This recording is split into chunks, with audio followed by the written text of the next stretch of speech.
Yeah, please, Katerina.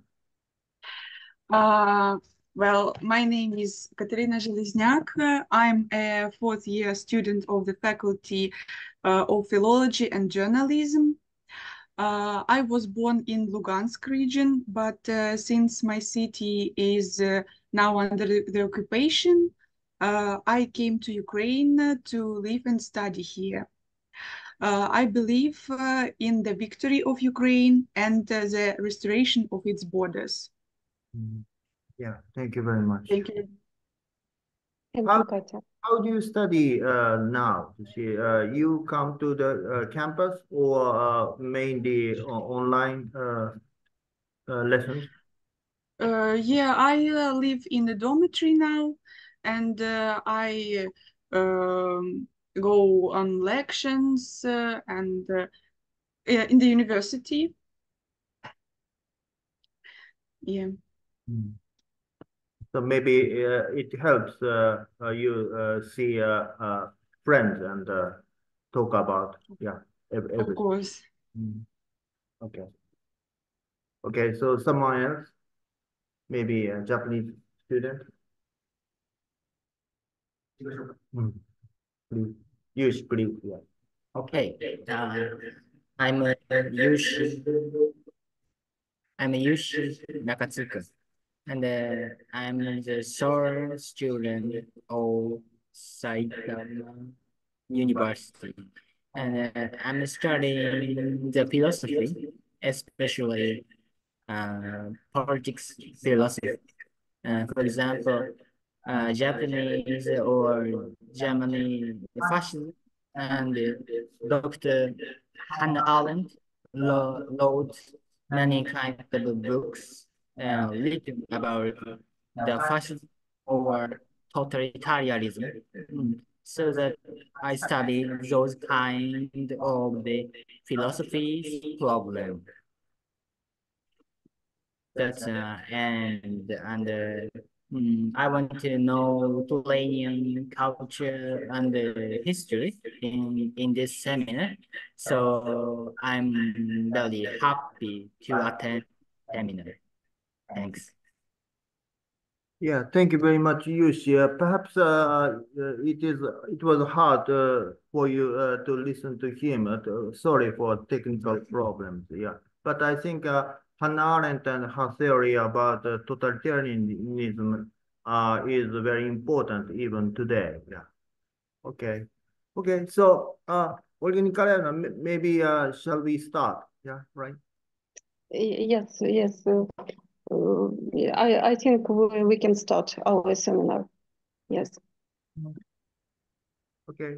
So today, I think two review presenters and one each from Poltava and Saitama. Yeah. So who will be the first presenter? Can we be the first presenters? Yeah, please, sure. Okay, just a second. Can you get an access to their presentation? Yes, sorry, yeah, right now. Yeah, try please. Okay, thank you.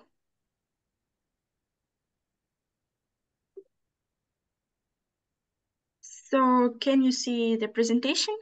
Yes, yeah, good. Okay, so good morning or good evening, everyone. We are students from Poltava VG Korolenko National Pedagogical University. My name is Anna Pavlenko. And my name is Katerina Железняк, and we are pleased to open up this conference. We are going to introduce you the history and the value of Ukrainian national shirt, Vyshivanka.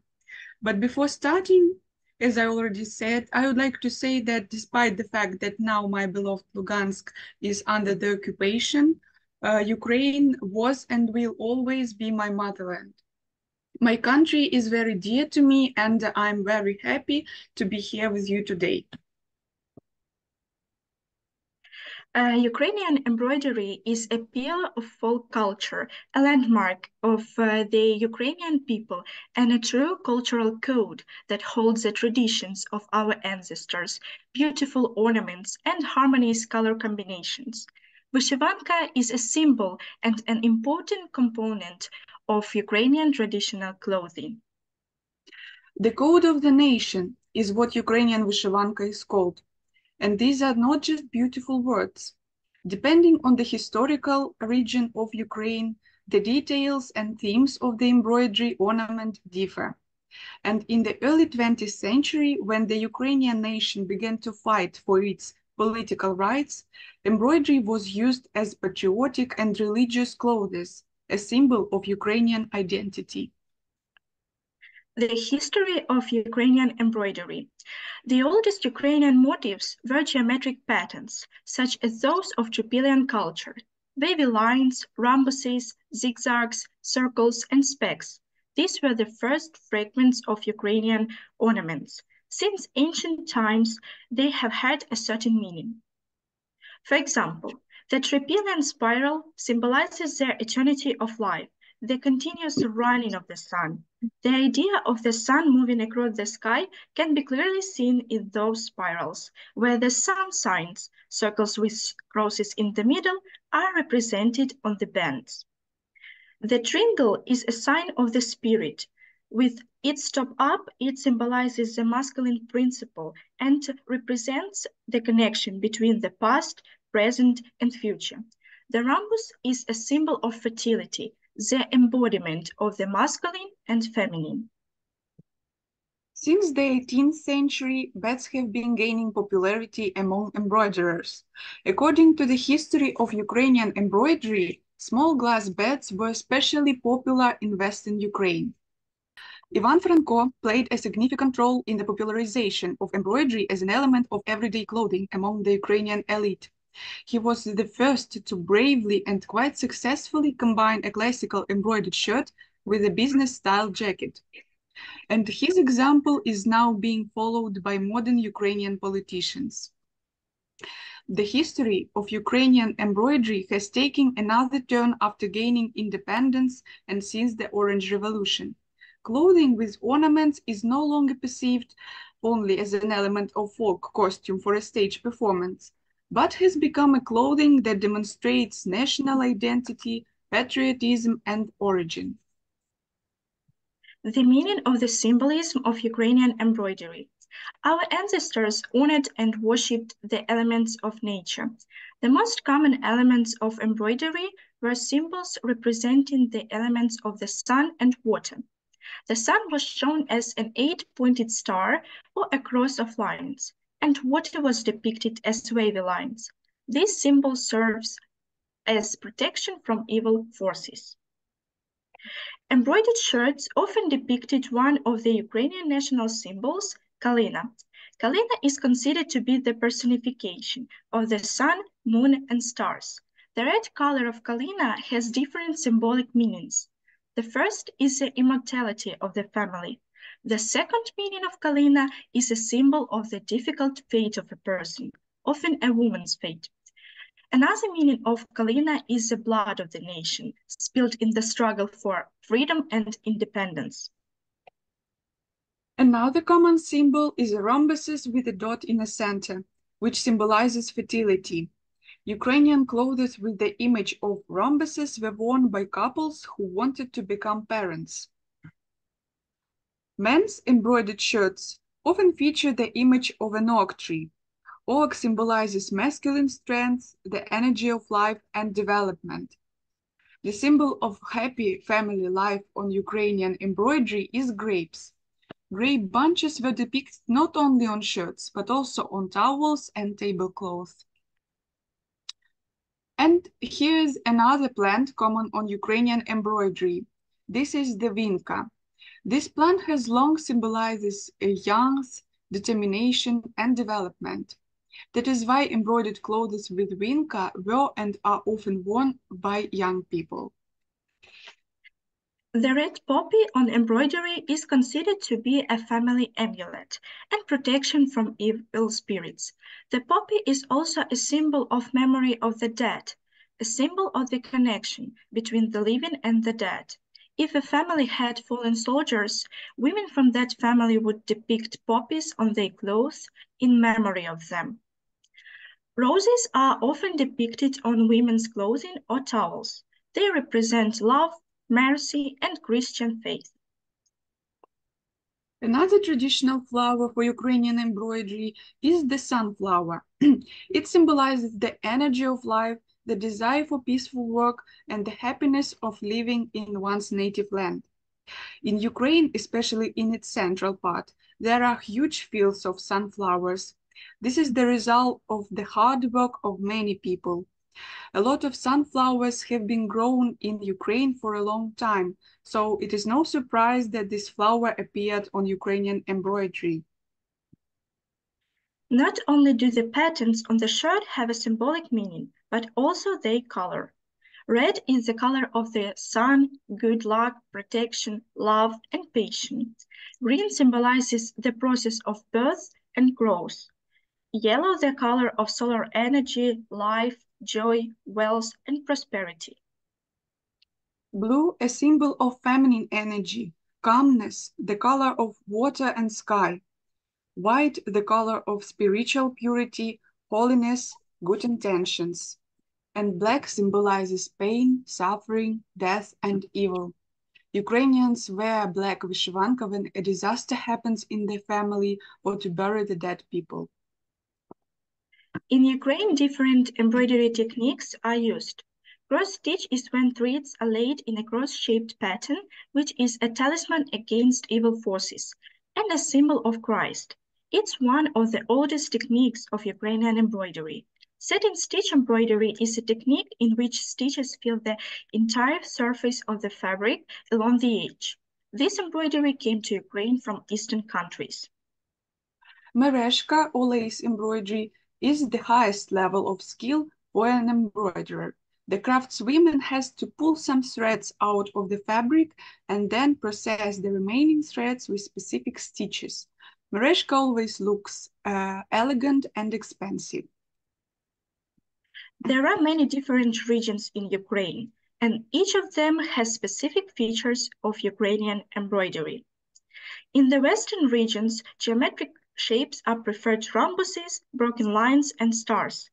Although in Zakarpattia, Bukovina, and southern Volyn, floral ornaments are not ignored. However, each region has its own color range. For example, in the Khmelnytsky region, black is the most popular color, and in Bukovina, a mix of black and dark red is used, which is additionally decorated with silver and gold threads. In Zakarpattia, more than 10 colors are used. Another feature of embroidery in Prikarpattia and Zakarpattia is a depiction of mountains, because in these regions, the Carpathian Mountains determine the weather, natural phenomena, and people's lifestyle. That is why ornaments resembling mountains are traditional here. In the central part of the country, the most common motifs are floral ones, symbolizing the fertility of the land and the process of growing crops, which our ancestors have been doing for a long time. Poltava embroidery is characterized by delicate colors and pastel tones. Most often in the Poltava region, floral or geometric ornaments are embroidered in white on white. White embroidery is one of the most complex and original types of Ukrainian folk embroidery. It originated in Reshetilivka, Poltava region, and has become a landmark of this region. This embroidery contains ancient patterns that serve as amulets. In the north of the country, both geometric ornaments and floral patterns are embroidered. The Kiev region is characterized by ornaments depicting bunches of grapes, kalina, hops, and roses. The combination of color red and black is all popular in the Zhytomyr region. Sometimes there are floral and vegetal ornaments, such as leaves, birches, and hops. In the Sumy region, you can also see images of birds, such as eagles, swans, and pigeons. In the Kharkiv and Lugansk regions, people like to embroider shirts with coarse threads that create a relief ornament. Usually the pattern is made with a half cross or a cross. And in Donbass, complex floral motifs are valued. Flowers, bouquets, and trees. Images of birds are also common. In the south of Ukraine, floral motifs are preferred. In the Mykolaiv region, shirts are decorated with ornaments, with flowers, pine trees, oak leaves, and hops. And in Kherson region, the embroidery still features the pre-Indo-European motifs of the world tree, a symbol of the universe. The main colors of embroidery in the Ukrainian south are black and red, but there is also white-on-white embroidery. Crimean shirts are distinguished by a contrast of colors. The main element is an onek, a national Crimean Tatar ornament. Also important are floral motifs, which are selected depending on gender and age. For example, young boys' shirts are decorated with tulips and girls' embroidered shirts with roses. Older people's clothes are decorated with carnations. Dmytro Pavlychko was a Ukrainian poet, translator, and public activist. Dmytro Pavlychko was one of the authors of the Declaration of State Sovereignty of Ukraine. In his poetry, Dmytro Pavlychko referred to the image of an embroidered shirt. Vyshyvanka is an ancient Ukrainian talisman. It symbolizes a mother's love and care and an unbreakable bond with the motherland. The poem and the song Two Colors embody the symbolism of colors, where red is for love, happiness, and energy of life, and black is for sadness, life's trails, and death. Every year on the third Thursday of May, the world celebrates World Vyshyvanka Day. This holiday is quite young. It is only 13 years old, but this year more than 60 countries have joined it. Vyshyvanka is a symbol that unites all Ukrainians. That is why Vyshyvanka is a talisman and modern weapon against the enemy. During martial law on Independence Day, President Volodymyr Zelensky wore a dark green embroidered shirt with oak leaves, which symbolizes the steadfastness of the Ukrainian nation.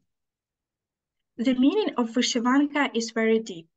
It is a symbol of Ukrainian defiance, freedom, and Ukrainian solidarity. Ukrainian embroidered shirts are conquering the world, fascinating people with their identity and deep meaning of embroidery. Many world-class celebrities, including Claudia Schiffer, Nicole Kidman, Demi Moore, and Halle Berry, choose Ukrainian national clothes. As long as Ukrainian women embroider shirts, putting their souls into them, and Ukrainian soldiers wear them, Ukraine will be invincible. Well, thank you for your attention. If you have any comments or questions, feel free to ask them. We will be happy to answer. Yeah, please. Yeah, Rin, please. Yeah, that's it. Thank you for such a great presentation. And in Japan, there are so many secondhand, I mean, like vintage shop of clothing, and where you can find like many clothes from like different countries. And in Japan, also like there Ukraine embroidered clothes sold in the secondhand shop. So, what do you think about Japanese people wearing the Ukraine embroidered T-shirts without knowing the such a like deep meaning?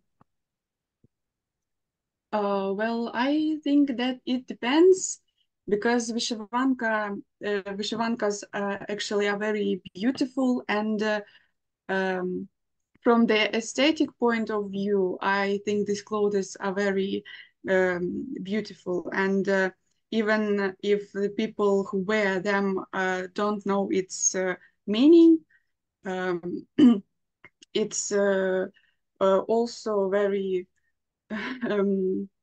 looks very pretty on people. Thank you so much. You're welcome. Thank you. So, Yulia, please, maybe you. Yes. Yeah. Thank you, girls, for such an amazing presentation, and thank you for sharing our significant part of our national heritage.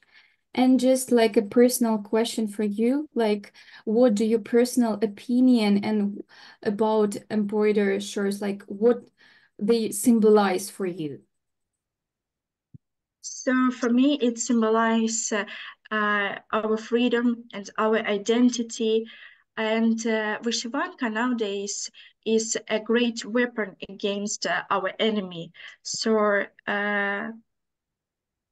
that's my answer.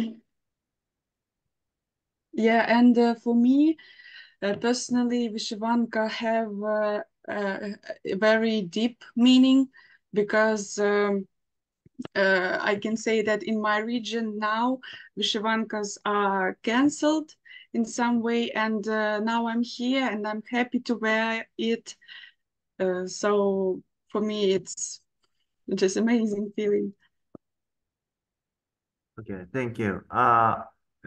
It looks many Japanese students are interested in Vyshyvanka, so maybe Toko. Yes, thank you for, can you hear me? Yeah, we can hear Uh, you.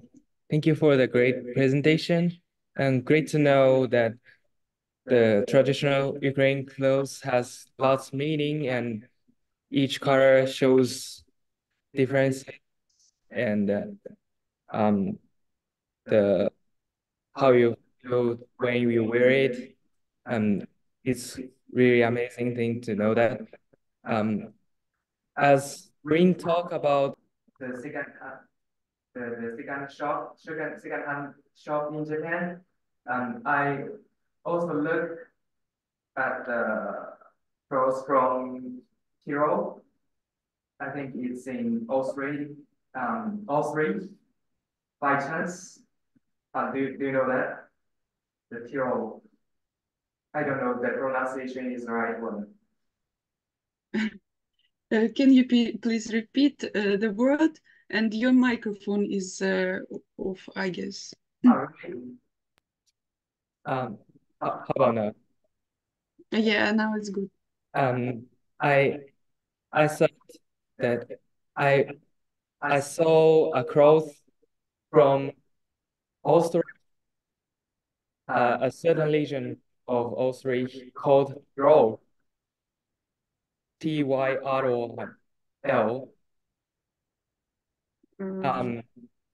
I just wanted to say it's the embroidery is similar, kind of similar to Ukraine clothes. So I wanted to ask, are they have same origin or just look alike? Mm, I can just guess because I don't know about the first one. Maybe they have same origin because the embroidery was not only in Ukraine, but in different countries. So maybe they just look alike, or maybe there's some connections between them. Thank you for your question. I think I could learn more about it. Thank you for answering.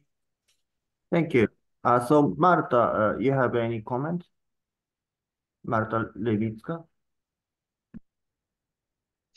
Yes. Okay, so girls, I can first of all, I want to thank you for such interesting information, and I can see that you are wearing Vyshyvanka right now. So can you please show us them? Well, I don't know how to. Maybe you see it. Yeah, we see it very beautiful. Yeah. Thank you. And my Vyshyvanka looks like that. Mm. It's the work of it's my mother's work. Mhm. I want to say it because it's her hobby and she really obsessed with embroidery. Oh, very, very nice, very good, beautiful. Danji, you have any comments or questions? to the Thank you for telling us a great presentation. I thought embroidery cross is different depend on color by this presentation. I have very interest for different depend on thema as like oak and grape, and its color, it's clear embroidery is different depend on area. In particular, I have an interest embroidery of health religion, impact feature of in Europe. It's surprise for success this culture by East Europe. Thank you. Thank you very much for the comment. Yushi. Thank you for presentation. Thanks very much. And I have a question. The does the Ukrainian people usually wear embroidery clothing, such as you, or seldom don't wear embroidery clothes in usually life? This is my question. So I can answer. We have a special day to wear a Ukrainian shirt, vyshyvanka, but nowadays it becomes more popular, and people can wear vyshyvanka daily to their works or some other events. So yes, we wear vyshyvanka daily. Okay. Yeah, thank you very much, Anna and Katerina. You showed us your tradition and its value and significance in contemporary Ukrainian society and culture. Thank you very much. It's a very good presentation. Okay. Thank so you. maybe, yeah, thank you very much. So maybe can we go to the second presenter, Olga Nikolaevna? Whom do you would you recommend? I think maybe students from Lviv National University. Yes, we can. Yeah, please.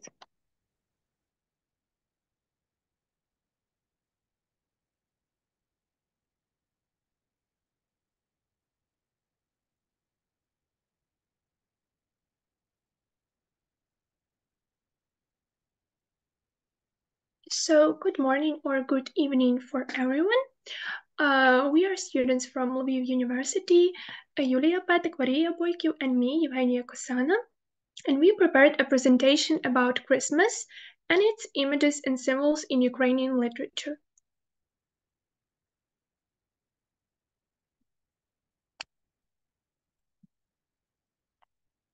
So the history of Christmas in Ukraine is deeply rooted in religious and cultural traditions.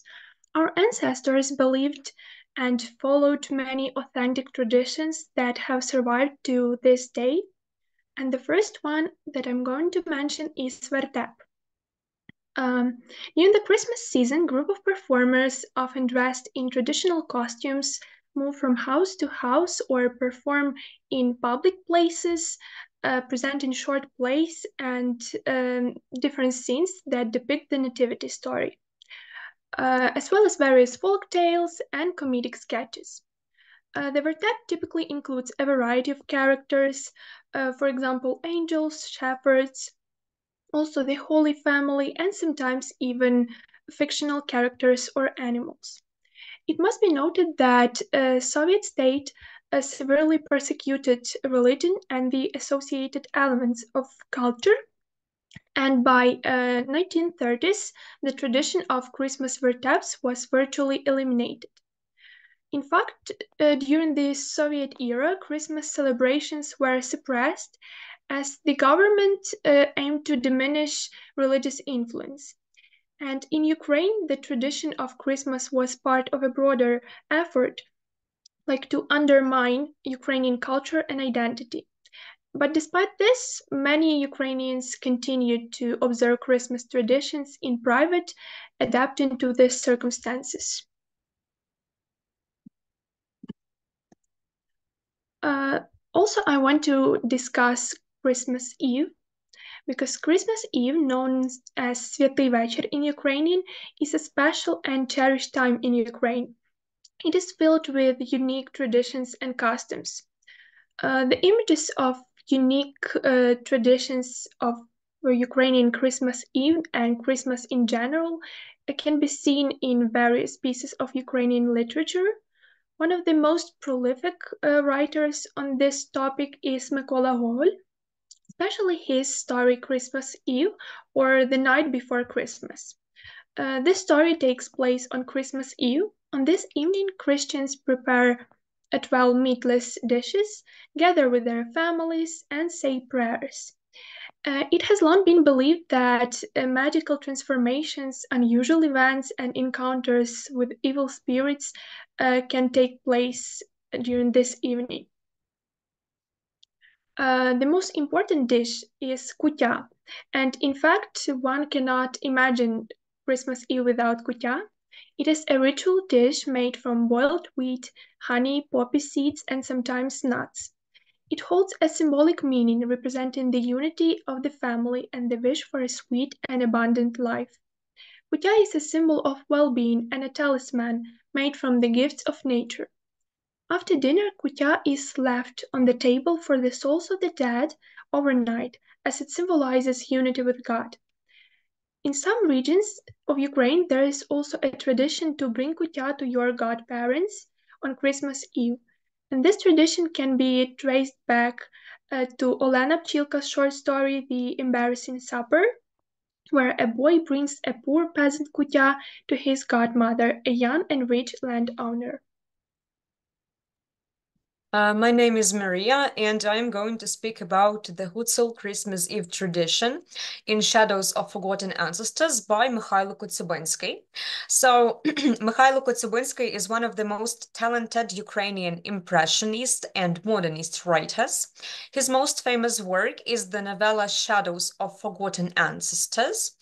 This work is regarded as a classic of Ukrainian literature, and it explores the life of Hutsal people alongside the main storyline. So Hutsuls are a Ukrainian ethnographic group living in the Carpathian Mountains. The novella, which was written more than 100 years ago, provides a vivid portrayal of the traditions of the region, including those of Christmas Eve, and let us have a look at some of them.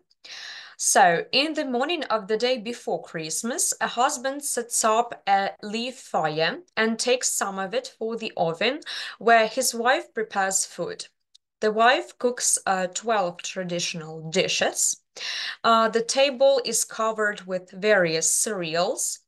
The man is to give a little bit of each dish to cattle, and cattle should be always the first to try the festive food. And we have this part from Shadows of Forgotten Ancestors. Ivan, the main character, was always in a strange mood on Christmas Eve. Imbued with something mysterious and holy, he would reverently perform all the actions as if serving Mass. He would carry a little of each dish to the cattle before sitting down. The cattle had to have the first bite of the cabbage rolls, plums, beans, and everything Palahna, his wife, has painstakingly prepared. Then the man enters the house where his wife prepares a bowl of kalach, it is a special bread, as well as 2 jars of honey and water. The host takes this bowl, an axe, and goes to the yard to invite evil forces, wild animals, and the storm to the Holy Supper. He does so 3 times. The man says that if they do not have the strength to come to God's Holy Supper, they should not come to his house for the whole year. And then the man enters the house, locks the door, and smokes the family with incense. The family starts praying for the souls of strangers who drowned, who were killed, executed, who are in hell, whom no one will remember, so that God would let them join the people for the Holy Supper.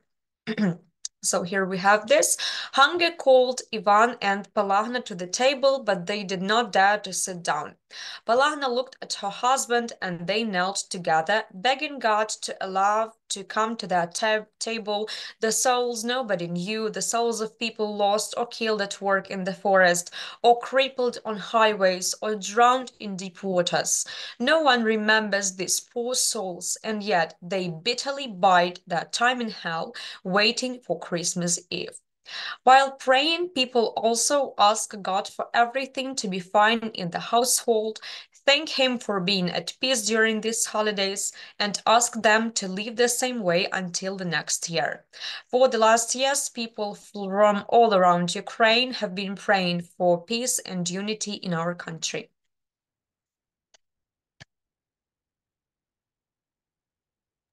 Hello, and I'm Julia, and I will tell you more about Christmas War project, because even during the war, Ukrainians didn't stop creating new art and at the same time preserve tradition.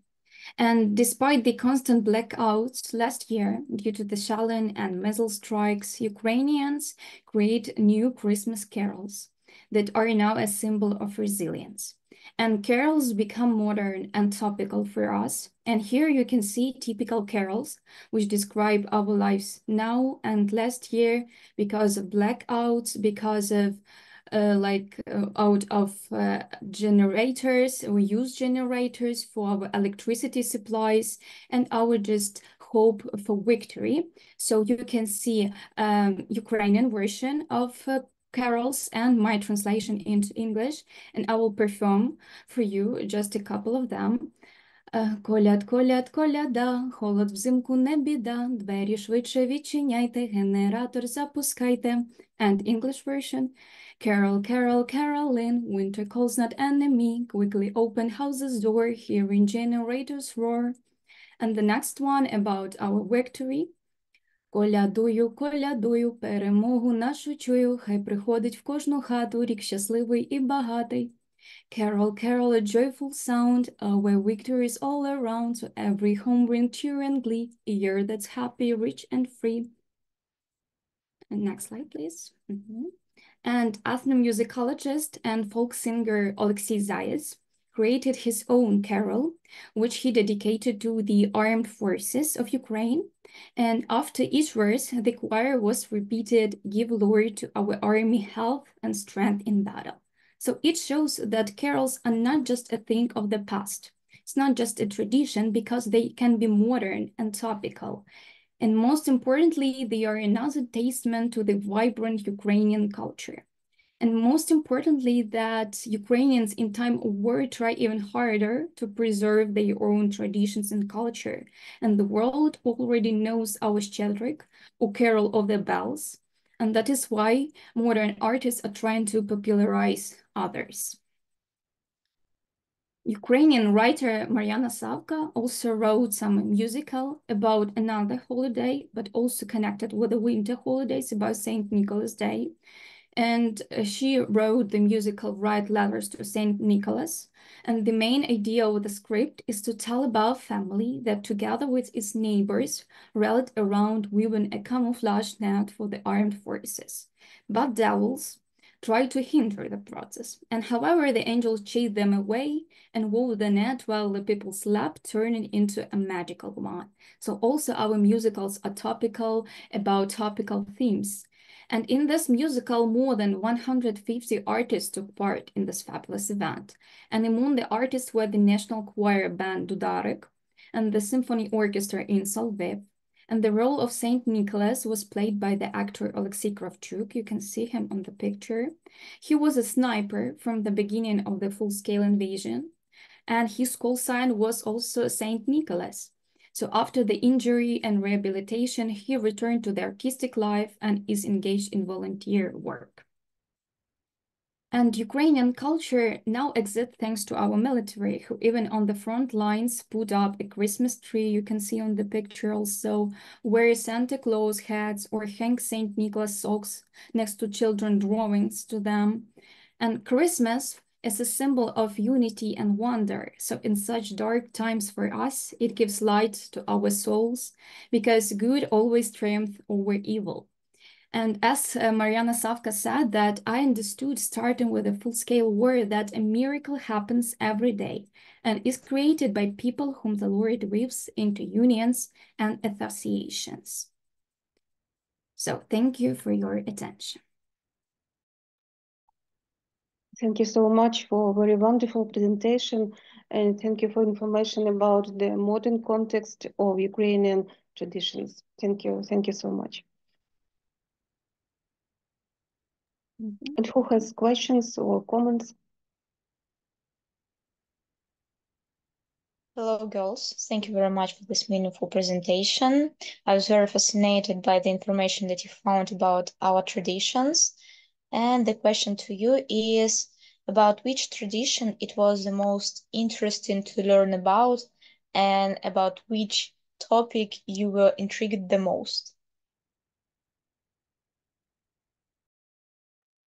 I think I can answer this question. Personally, for me, it was very interesting to find out more about our vertebs. And I was really happy to find out that this tradition is not eliminated, that it still exists in some regions of Ukraine, and I hope that it will flourish in the future, of course. Thank you very much.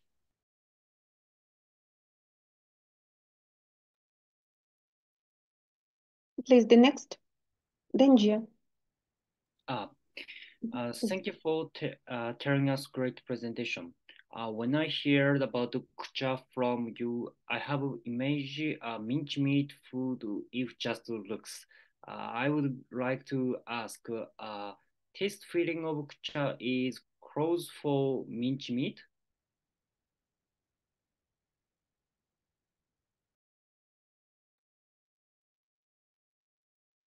Could you restate something like specify your question, please? Taste kucha. The taste feeling of kucha is close for mincemeat. I want to ask you. Okay, could you maybe tell us what does this minced meat taste like? What is it? Because we probably don't know. Does it taste sweety or how? Yeah. So yeah, basically it's some cereals. Yeah, with yeah, it tastes sweet. Sweet with honey. Yeah, okay. Yeah. Thank you. So Harumi? Yes, thank you for great presentation. I also have a question about kucha. Are there any differences in its recipe between the family or region? Thank you for Yes, your question. So, in fact, the recipe of kutia differs from region to region. Even in one region of Ukraine, in different villages, for example, they can have different recipes. Okay, thank you.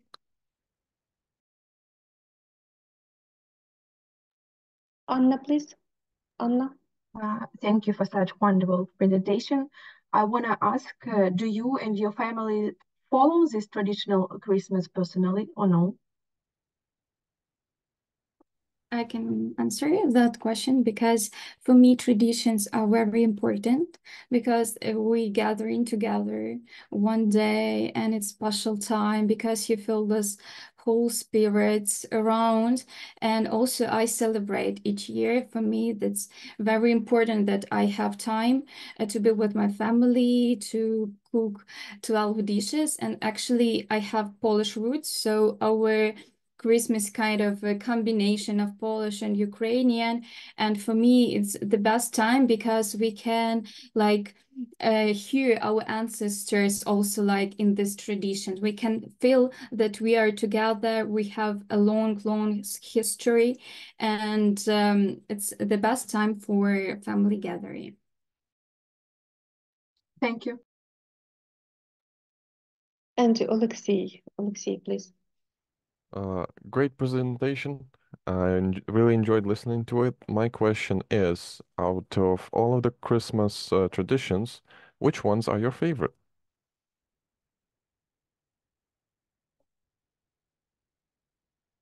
Maybe I can answer this question. So for my family, we really like to sing carols, and I really like gathering together and singing like until we cannot speak.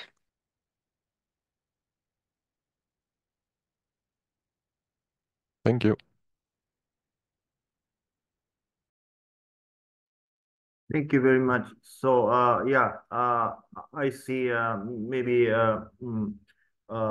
religion, Christianity for Christians and Islam for Muslims play a much bigger role in Ukraine, especially after the war began, because something has to unite you. Yeah, thank you. Thank you very much for presentation. Okay, so maybe a Japanese student should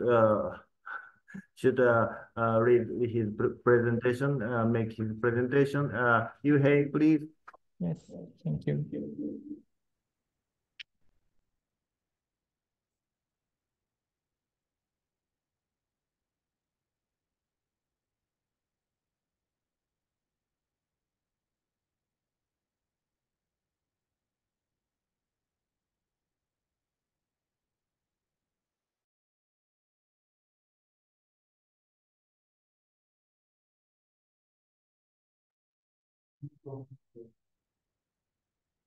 Okay, so, hi everyone. My name is Yuhei Nakaigawa. I'm the first year student of Saitama University. And today I'd like to talk about Japanese school uniform. Discussing Japanese school uniform from gender perspective. And these are the structure. Firstly, let me introduce about Japanese school uniform. Then I will state the problem. In hypothesis section, I will describe about history of skirts and trousers and how Japanese school uniform has been recognized. Then conclusion. Basic style of school uniform that first emerged in 1879 was a stand-up color uniform for male students. Female school uniform was a hakama at first. Then sailor uniform largely accepted among schoolgirls around 1920s. Around 1960s, blazer style uniform appeared along with student movement. This type is adopted in many schools around 1980s. Since 1990s, school uniform has been more fashionable. More recently, variety of uniforms are popular. From this history, I focused on gender-free type school uniform. Uniforms introduced in many Japanese schools now. In many Japanese schools used to be slacks for boys and skirts for girls. But in recent years, more and more schools are allowing girls to choose slacks. On the other hand, not many schools have allowed boys to choose skirts. While outside of school, gender-neutral clothing is common, but school is not. I believe that skirts for boys should be allowed as well. In this presentation, I'd like to discuss the reasons for such differences and consider how schools and society should recognize the diversity of gender. Question is that why isn't skirt type of school uniform for male students widespread?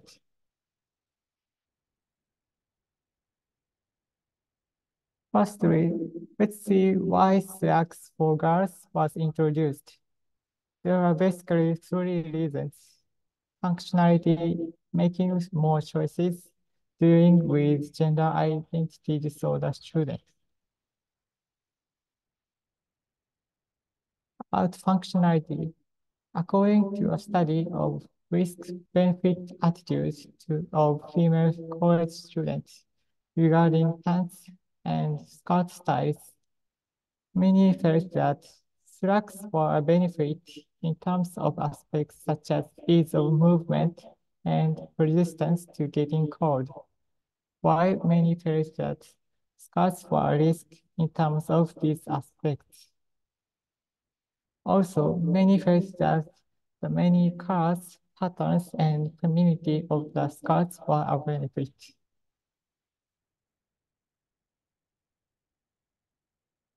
Then, let's think the reason why skirts should be introduced to boys. Although the skirt's functionality can be replaced by short pants, perspective of making more choices and dealing with gender identity disorder students is the important reason. By the way, what students think about two gender-free school uniforms?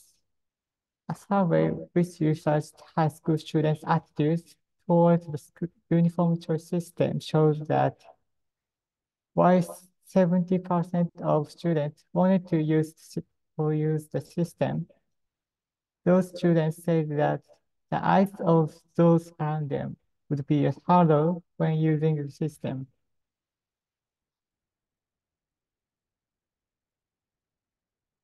Okay, boys who want to use skirts, the idea that it is not common for men to wear skirts in today's society may be a biggest hurdle from the start. Why is it common for men to wear only pants?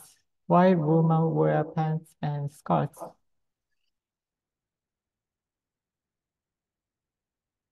As a hypothesis, I thought that skirts and trousers, now considered to be opposites, like histogram of this picture, were not inherently completely opposite.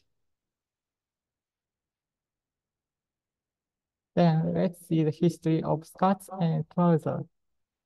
Until the medieval times, both men and women wore long sleeves or flowing kind of clothes. Since medieval times, a gender difference that men wear pants and women wear skirts was born. In the 15th century, the purple, a short jacket for men, appeared, and the shorts appeared as its regular. Originally, the purple, purple one was the cloth worn by men under their armor. Meanwhile, woman-only costume, robe, was also introduced at this time. It can be said that the fashionable nature of the robe itself was considered more important than its functionality. In other words, it can be said that from the original garment, the trousers emphasized functionality, and the skirt emphasized the meaning it represents itself.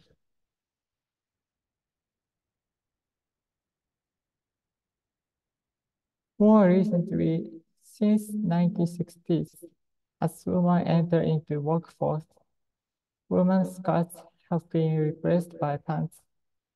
It is possible to assume that the reason why women easily began to wear trousers is that trouser isn't really recognized connected with masculinity. Then, how about Japanese school uniform? I show you how those has been represented. Research shows that the stand-up color design symbolizes the school spirit of patriotism and valor, fidelity and soundness, and diligence and thrift. The sailor type uniform was favored as a design that symbolized the school spirit of obedience, chastity, and neatness that the school demanded of its female students.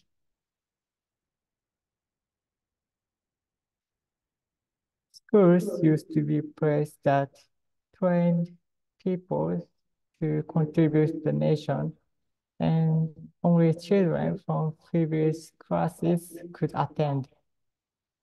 Thus, the uniform was a sign that a person was an elite. The uniforms projected that image of human being that the state wanted to cultivate. English artist Eric Gill wrote about clothes and gender in his writing. Skirts are not for ladies only, nor the pants for gentlemen. Was the kilt-wearing Scotsman weak and feeble? Were Turkish women who wore trouser-like clothing manly? Is there no gender just because Indians wear neither pants nor skirts? From this, it can be said skirts and trousers themselves originally had no meaning, and meaning is determined depend on gender perspective at that time. So it can be replaced at any time. That is to say, if the view of gender changes, those meanings can be replaced. So the idea that men wear skirts may become common. In fact, since women begin to wear trousers, gender differences that men wear pants and women wear skirts was broken. However, it's not easy to change people's view of gender. In the first place, it is supposed to say that uniform itself, differentiated by gender, reproduces the meaning of skirts, slacks, and other uniforms connected with masculinity and femininity. One showed that research in 1989 showed high school student image for car type uniform is strongly connected with masculinity.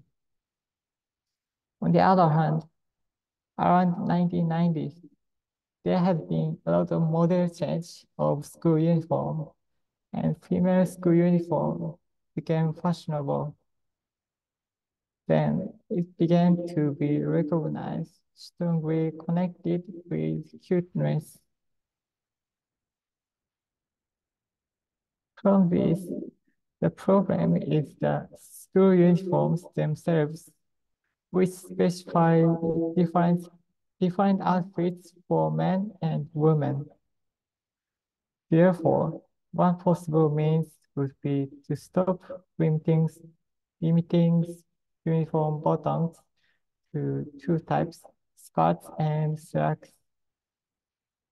Then it is expected that by adding forms of uniform that are not similar to ordinary school uniforms, such as short pants or trouser skirts, can help students to wear whatever they want, including skirts, same as outside of school. Because if we not only make skirts and slacks as one option, but also be chance to change the way of reproducing. As this picture shown, trouser skirts important because it represents less cuteness.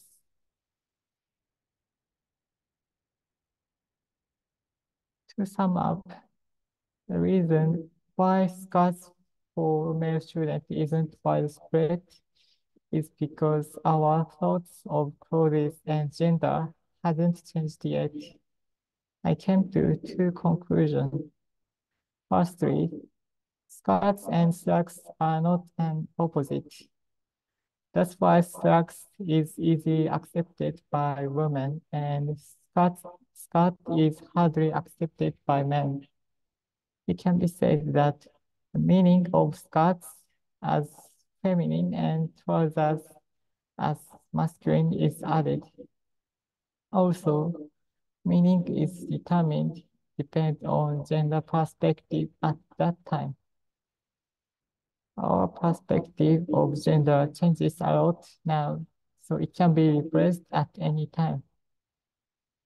Secondly, to reduce students' hesitation when using uniform choice system, it needed to change gender views in society, changing the school uniforms, which specify different outfits for men and women, for boys and girls, will be chance to change our thoughts about relationship between clothes and gender. Students may be less concerned about the eyes of others by doing so. The process that men begin to wear skirts generally will be unlikely to the process as when women started wearing pants. So it's hard for GID students to wear skirts. As I mentioned before, however, I believe that it is essential to deal with those students. And these are the differences. Thank you for your listening.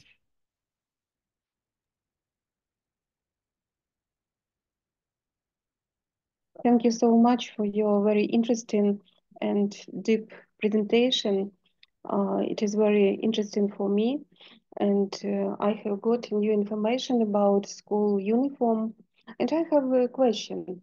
Did you like school uniform when you studied at school, and why?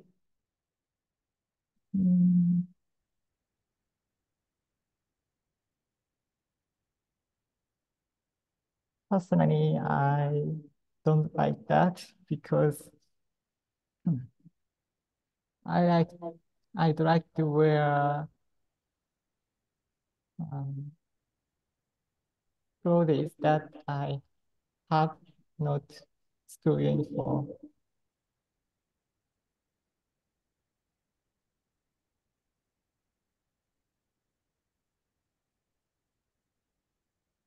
Okay, so Thank you. yeah, Darina, do you have any comments or questions? Yes, thank you very much for pointing out that important topic, for bringing out the theme. And the question is, how do you think the permission for men to wear skirt can influence the world and Japanese society especially? So can you say that again, please? Oh, yes, sorry. I think I had a problem. How do you think the permission for men to wear skirt can influence the world and Japanese society especially?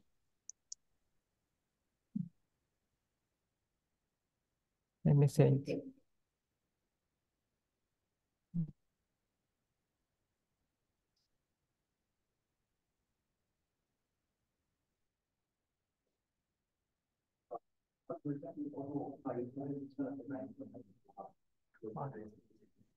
Wait, ask question.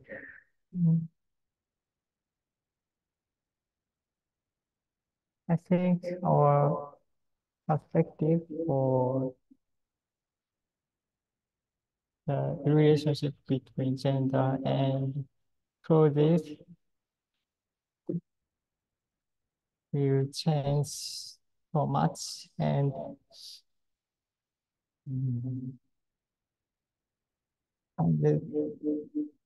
there's not only good effect. Yes, yeah, would be also bad effect too. Thank you for your comments. Okay, Katya, Katerina, do you have any comments? Yes, I have a little comment and a question. First of all, thank you so much for such a thought-provoking presentation. I had a lot to learn and a lot to think about. And my comment is, when schools demand students to wear uniforms, they usually say it's for two reasons. First, they want students to spend less time thinking about clothes. right? So you have your uniform, you put it on in the morning, and you go to school. You don't think about what you wear. And the second reason is they want to reduce bullying at school. So in many cases, when there is no uniform, students can laugh at each other if someone wears simpler clothes, or if someone is dressed more poorly. And students who have more expensive clothes, sometimes they like to brag. Do you think it's a good idea, to wear uniform to reduce this mocking and bullying? Or do you think it causes more frustration and you just want to wear your own clothes?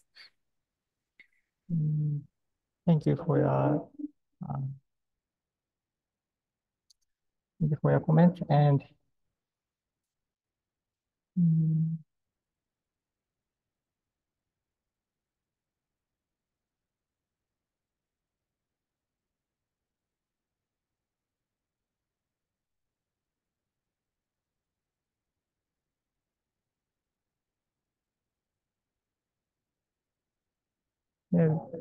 there is other benefits, as you mentioned, and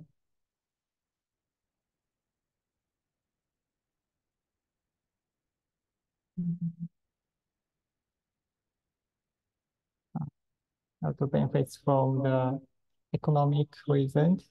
So the uniform is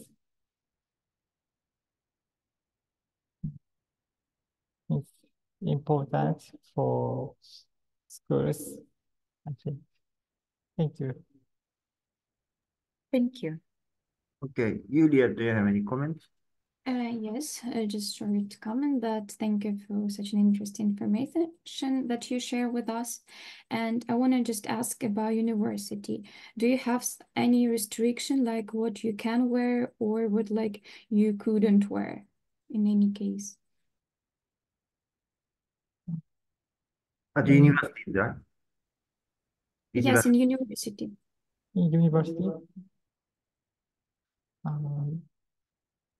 there's no rules, I think.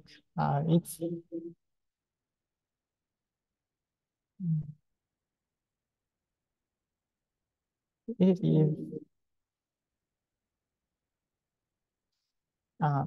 depends on us about that what we wear in university.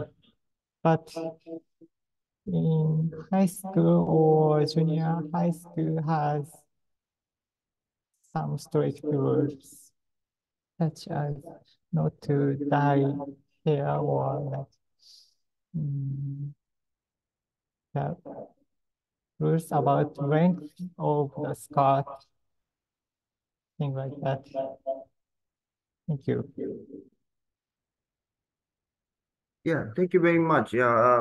Maybe this topic is very interesting for Ukrainian students too, but we are running out of time. Let me add that Yuhei is very good, made a big good point in that Japanese school uniform is more strongly gender biased. That is right. Yeah, I didn't notice that. Yeah, thank you for your presentation, Yuhei. Okay, so maybe we should go to the last introduce the last presenters from review, if I'm not wrong. Лідія Васильівна, ви можете представити львівських студентів, будь ласка. Так, добрий день, шановні колеги. Зараз ми з вами почуємо ще одну презентацію наших студентів. Будь ласка, Антоне, чи хто з вас розпочинає презентацію? Дякую. Ladies and gentlemen, esteemed professor and participants, I extend a warm welcome to all. Today, we would like to delve into the topic titled The Past and Future of Ukraine Through the Prism of Literature. We will explore the key stages of Ukrainian literature by considering the works of writers and poets of the past and present. So I would like to start with Old Ukrainian literature. Old East Slavic literature, rooted in 10th century of Kievan Rus, reflect early Slavic intellectual achievement. Influenced by the spread of Christianity, it adopted the Cyrillic alphabet introduced by Saint Kirill and Methodius. The primary chronicles, or tale of begun years, is crucial from this time. It made around the early 12th century, and it tells about Kievan Rus histories, also about its religious and everyday parts. It's mixed historical events, religious ideas, and stories, giving a varied look of early East Slavic literature. This masterpiece influenced its cultural and literary legacy, and it's continued to evolve over the centuries. The tale of Igor campaign recounts the ill-fated expedition led by Igor Sviatoslavovich, the prince of Novgorod-Siversk, against his enemies, the Polovatians, in 1185. This extent date is actually important, and it determinates because the army witnesses the solar eclipse of May the 1st, and it was interpreted as a bad omen. The main topic of this work includes the tragic consequences of Igor campaign, the historical context of medieval Eastern Europe, and the valor of participants such as Igor's son Vladimir and his nephew Svetoslav Olkovich. The narrative provides insight into the dynamic of families, relationship, and regional alliance during this period. Also, I would like to say a few words about the passage, the lament of Yaroslavna, that shows her pain. She was Igor's wife, and her mourning of his loss and absence. This part captures the emotional toll of the campaign and its impact on those who was left behind. Ukrainian philosopher Grigory Skovoroda left an incredible mark on his contemporaries and successive generation of Ukrainians. Symbolizing Ukrainian philosophy, Skovoroda delves into timeless issues such as what is happiness, how to find it. His works, deeply rooted in the Bible and Christian tradition, unravel the essence of humanity, life, and existence. Skovoroda's philosophy claims that the spirit, thought, and heart define human existence, with morality and creative work forming the foundation of ideal society. Despite extensive travels across Europe, he returned to Ukraine, living as a hermit until his death, never parting with his Bible, flute, and tribe.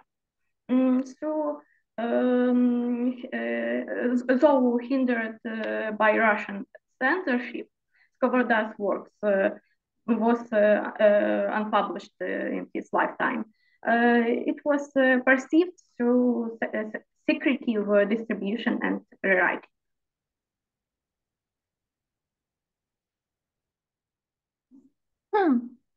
Yes, Greetings to dear professors and all the participants. I'm going to present you the second period in Ukrainian literature named New Literature. There are many bright examples of authors whose works represent Ukrainian past and future. Let's start with the first one, and he is Ivan Kotlяревский. You can see his picture on the slide. Well, through his poem, Kotlяревский immortalizes the essence of Ukrainian romance, capturing the nuances of the heart with a delightful blend of wit, humor, and cultural richness. His work, Nonaka Poltavka, stands a testament to Kotlяревsky's mastery, enchanting readers with its vivid portrayal of love and life in the Ukrainian countryside. The key themes of Nonaka Poltavka are rural romanticism, love and sacrifice, traditions, celebration of Ukrainian identity, humor, and satire.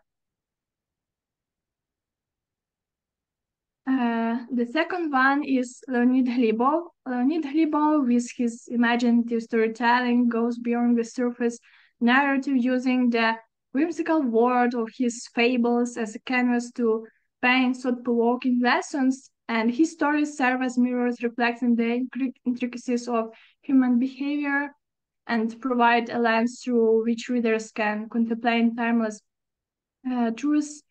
And in the delightful tapestry of Glebov's fables, each narrative thread unravels a moral lesson, inviting readers to explore the depths of wisdom and reflects on the intricacies of the human experience. You can see the examples of his fables, like the wolf and the cat, the pike, the bee and the fly. And the key points of his fables are irony, paradox, educational value, timelessness, humor, and wit.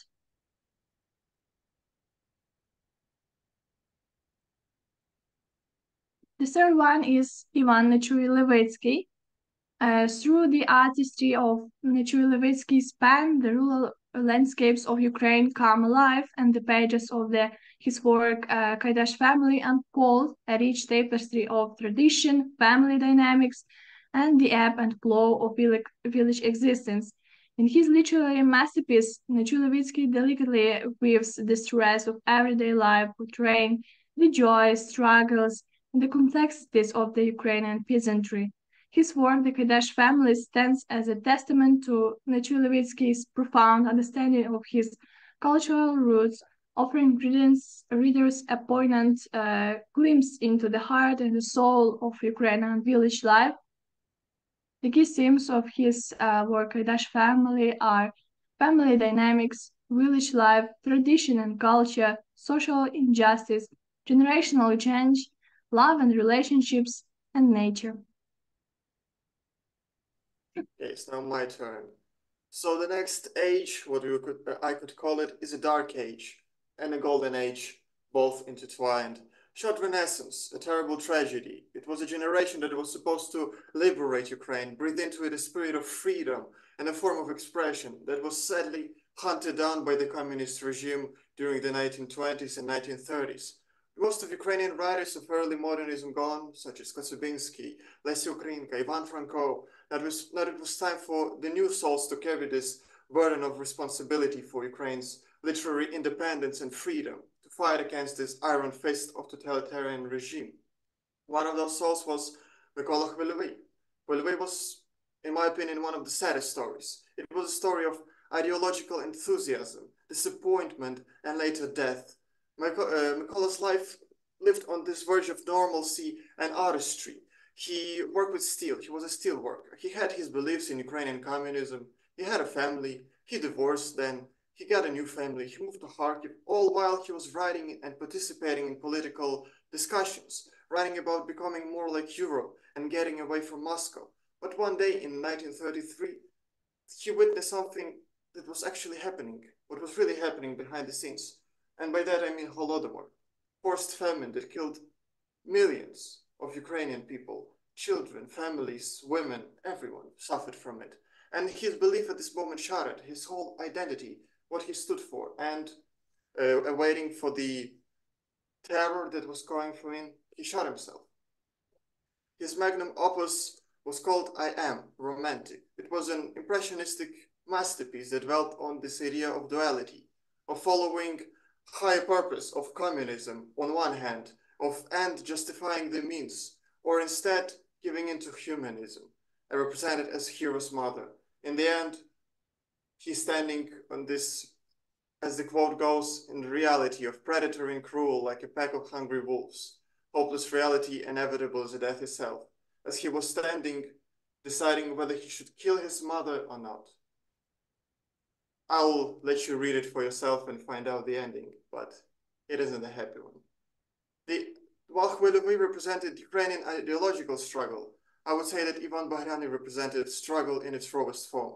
He was painter by profession and writer by choice. He spoke his mind, he took part in different literary groups as well, published his works in which he did the worst kind of crime there is at the moment. He spoke his mind, he spoke against the regime, he acted as a freeman. For what he served whole 8 years in camps of Far East, in deep taiga, where he experienced a lot of things. And those experiences he outlined in his most famous works. One of those you can see on the screen, which is called Tiger Trappers. The other one was called Getseman. Getseman was about his tortures, imprisonment, while Tiger Trappers were more also a romantic ideal and also a representation of his experience. It was Tiger Trappers represents in its essence the Ukrainian nature, I would say, of the human spirit, of Ukrainian spirit. This topic of standing up to fight against all the odds and having no fear. Like the main character, 99 chances against one, were that he would die, but he jumped. He jumped from that train, he tried to escape, he tried to live a free life. And this quote is that fortune favors the bold. The rule by which all Ukrainians, in a way, abide or try to. That's the ideal for us, in a way. Now let's look at the present time. What do we see here? Again, the same thing. Yuri Ruf, person beyond intelligent, PhD in engineering, a terrific poet. He was writing poems since he was just 14 years old. He wrote about taking pride in your nation, fighting spirit, will. He even wrote a book for kids. He enlisted on the very first days of the war and tragically died from mortar fire. It's just a vicious cycle that doesn't stop.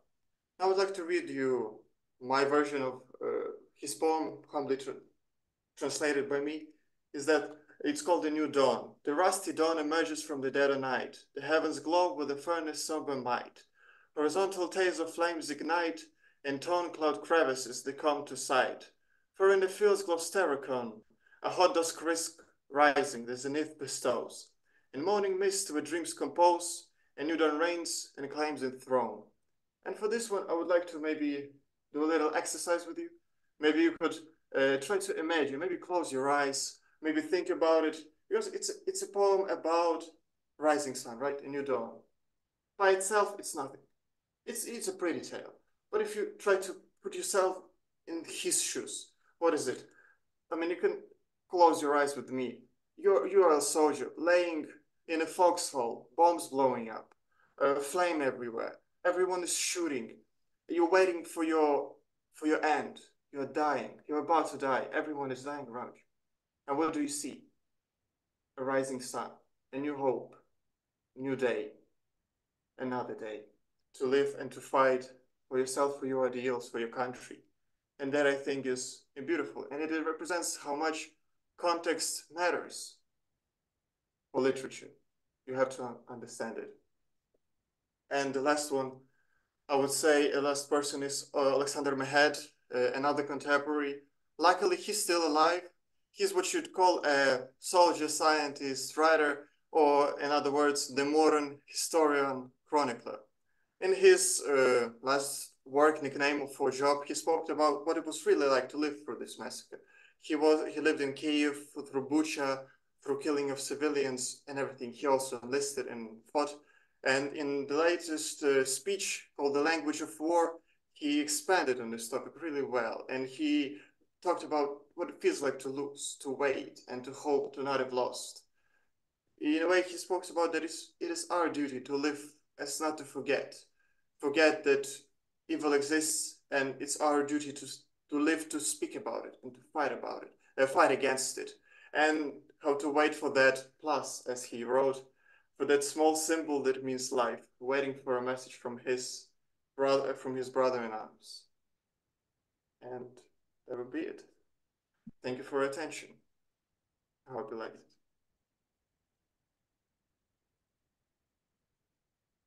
Thank you, Anton, Christina, and Adriana. Yeah. Could you make comments or questions? Yeah, Yushi, please go ahead. Thank you for presentation. And I want to ask you what is primary chronicle? You explain the second page or the third page, the primary chronicle. I have never heard the book or the name of the primary chronicle. So please explain. Okay. In general, it's a very old book, and in some way we can call it a historical book because it's contained many facts from our history, a lot of religious parts, and also some legend how, for example, our city Kiev also was founded by three brothers and their sister. And also what is important of this book, not only how old it is, but how important for us it is. Many things represent our thoughts, our beliefs, and our process of becoming Ukrainian. Okay, so the primary chronicle is a recording of all the Ukrainian history. Not only because, as I said, there was also the tale of Iber campaign. It's also a very old thing and tells about historical events. There are some deductive books, for example, Emeralds, if I'm not mistaken, that represents the principles of teaching and didactic. Okay, thanks very much. Yeah. So, any other questions or comments? Yeah, Toko, please. This is Toko, and thank you for the presentation. When you say to close eyes and image the battlefields, and I also try to do that, and I can feel how brave the poet was, and it's really moving for me. And can I ask that you introduce both traditional, maybe it's not traditional, how do I say, it's kind of classical poets and some new generations, and do you feel there's any connection to it, and which one do you like the more? I mean, personally, I find that if throughout Ukrainian history, in a way, repeats itself, right? We have always been under attack in a way. We have Ukrainian poets, Ukrainian writers have always been repressed and opposed, and they are always. I mean, that's why context matters, because you understand that each piece of writing that they published was published under threat of being literally killed. I mean, that's a lot of weight to post a few words and be killed for it, right? And words have a lot of meaning. And personally, I find obviously contemporary writers and recent writers, like I said, short renaissance. There are also neoclassical writings, modern neoclassical writings. I like them the most because in a way they're, I don't know, I just like them, you know? I like the dark moods of Mikola Khvelevei. I like the romanticism of Ivan Bahrani in Tiger Trappers. In the story about, I haven't told about it, but Tiger Trappers is literally about, I said that he jumped from the train, but he jumped into this taiga where he found a family of people that were hunting literally tigers, and he started hunting with them. And then he found his love and everything, and it was great. And I like it. I just like it. It's great. So if I have a chance, I wanted to read it in Ukraine, so I'll try to study it. Thank you. Yes. I would recommend you start with this Mikola Khmelev's I'm Romantic, because it's really short. It's like 15-20 pages, and you can find the English translation quite easily. Thank you. Yeah, Darina, please. Yeah, thank you very much. I don't have any questions, just a comment, because I think your presentation was very structured. And thank you very much for sharing this meaningful information for us Ukrainians. And thank you for pointing out every point that was really important for the Ukraine, for the Ukrainian history, and for the society. Thank you very much. Yeah, thank you very much from me too. You showed very well that Slavic medieval literature and Ukrainian modern literature and the contemporary literature made national unity. It's very good. Yeah. Okay, so as we are running out of time, so maybe I should ask Lydia Matveevna to give a general comment to today's presentations. Дякую, шановний пане професоре Сусуму-сан. Шановні колеги, дякую вам за надзвичайно цікаві і змістовні доповіді. Труся, будь ласкава, дякую. Dear Professor Nonaka-san, dear students, dear colleagues, I would like to thank everyone today for a meaningful seminar and wonderful presentations. Сьогодні наші студенти розповіли, усі студенти розповіли про традиції, про нове в наших культурах. І сьогодні дуже так для нас драматично і символічно, що наш семінар завершується в час повітряної тривоги, яка лунає в усій Україні. The students gave us a lot of insights into national cultures today, and it is sad and symbolic that our seminar is coming to an end, and right now there's an air raid siren. Тому робота наших студентів важлива ще через те, що всі ми бачимо наше майбутнє. Ми розповіли про історію, ми розповіли про традиції, але ми всі бачимо наше майбутнє і віримо в нього, незважаючи на те, що зараз у нас небезпечно. So the work we are doing today is important. We have talked about our history and our past today, but we're also looking into the future, even despite the fact that the situation right now is dangerous. Тому дякую всім за дуже добру сьогодні роботу. І всім безпеки і спокою. So I would like to thank everyone for doing a good job today, and I would like to wish everyone a safe and good day. Okay, thank you very much, Lydia Matveevna. Olya Nikolaevna, maybe you also have something to say for us. Thank you so much. And I'm very grateful to Professor Nonaka-san for the organizing this seminar. And I would like to say many thanks to all students from Lviv, Saitama, and Poltava universities for very good presentations. Many important Ukrainian and Japanese issues are depicted in your presentations. Thank you so much for a very good job, and let's continue our seminars. Thank you.